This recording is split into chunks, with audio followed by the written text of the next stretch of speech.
All right. Okay, class, let's take a look at some words that we're going to be, that you're going to see appear in some of the stories that we're going to be reading this week. So let's go through one by one, just so we can get comfortable with it. First word we're going to look at is admit. The word admit means when you admit something, you are confessing to something you did or you thought. Here's an example. Take a look at this picture here. Uh-oh, Josh, I think, is going to be in trouble. It says here, Josh had to admit to his mom that he got dirt on her clean sheets. Mom, don't look too happy.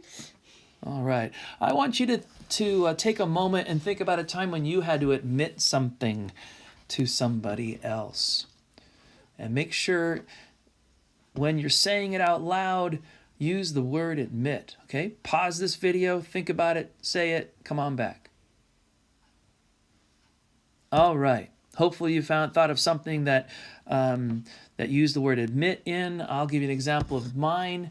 I remember when I had to admit to my students that one of my biggest fears was forgetting names. There you go. Okay, next word. Here's that word barter.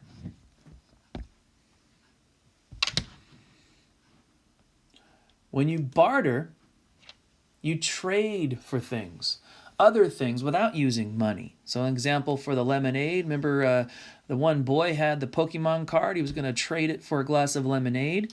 Here's another example. Amy likes to barter or trade parts of her lunch with Kim.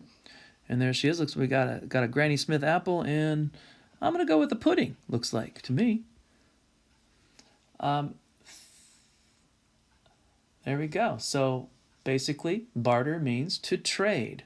Let's move on to the next one.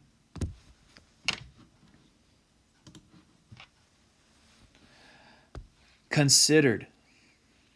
Okay, well, if you've considered something, you thought about it carefully before making a decision. You consider it. Here's an example here. Let's see if we can play this video here. Considered. If you considered something, you thought about it carefully before making a decision. Marta thought carefully as she considered which tomato to buy. And we all know how difficult it is to decide which tomato to buy. I want you to think about something that you considered doing. So pause this video, think of something either real or funny, made up, whatever, that you've considered doing, and then come on back. All right. Hopefully you've thought of something and you use that word considered. So let's see. Something I considered. Let's see.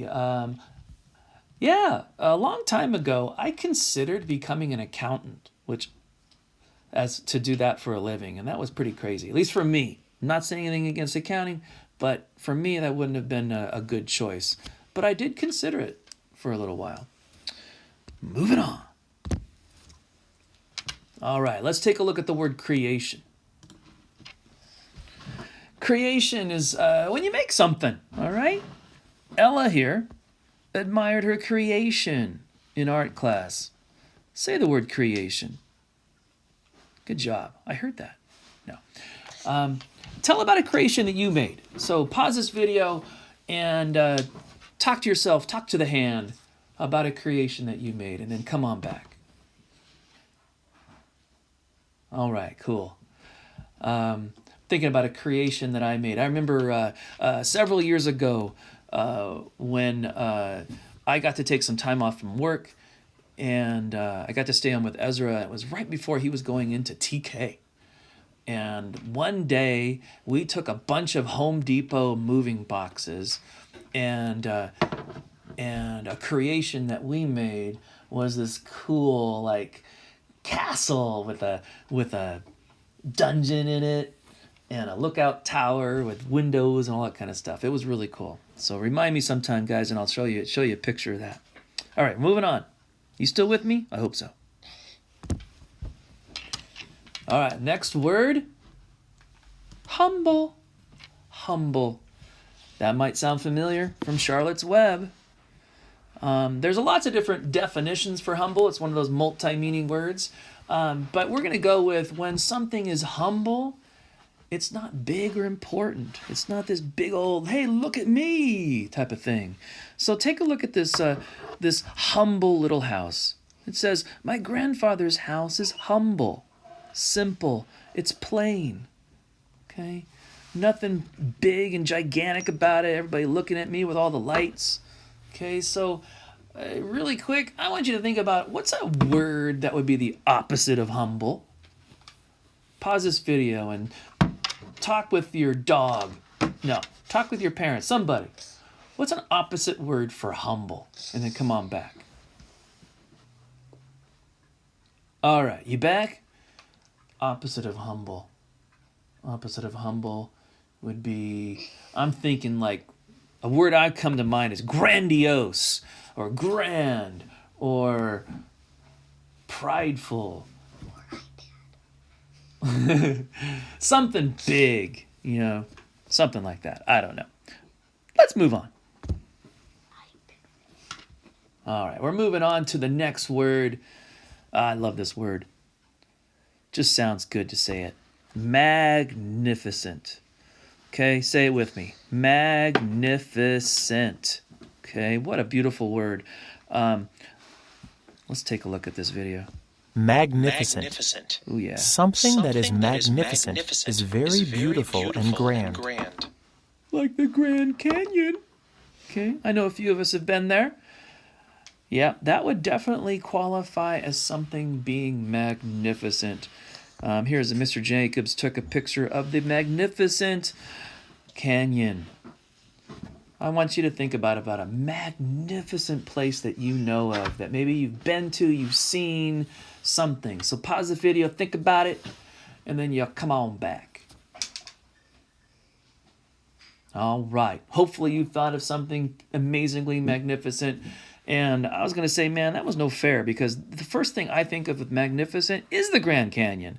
I've been there twice now in my life, and I can't get enough of it. It's incredible.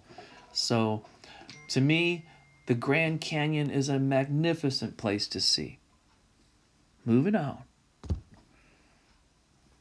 All right. Here's a word, especially if you're receiving this word. This word is payment. Payment. Say the word payment. Okay? Payment is when you've paid for something, or you've received payment for something. Mom gave our neighborhood payment for the vase. So we could say she paid for it, or you could say that she gave payment for the vase.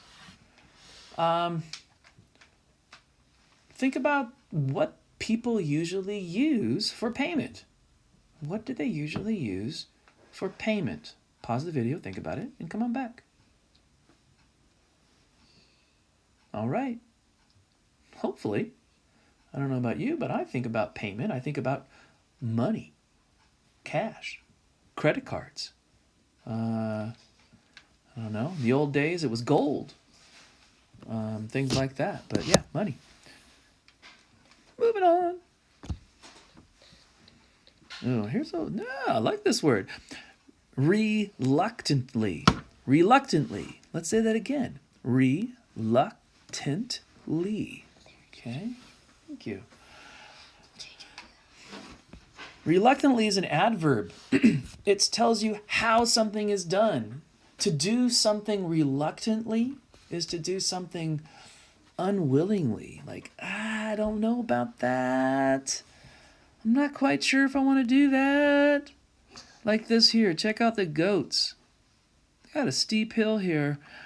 They're kind of hanging in. They're saying the goats stepped reluctantly down the steep path. They weren't just galloping down. They were like, I don't know if I want to do this. Okay, reluctantly. I want you to pretend that you're in the classroom, and I want you to raise your hand, but raise your hand reluctantly. Okay, remember that's an adverb. How are you raising your hand? Raise it reluctantly.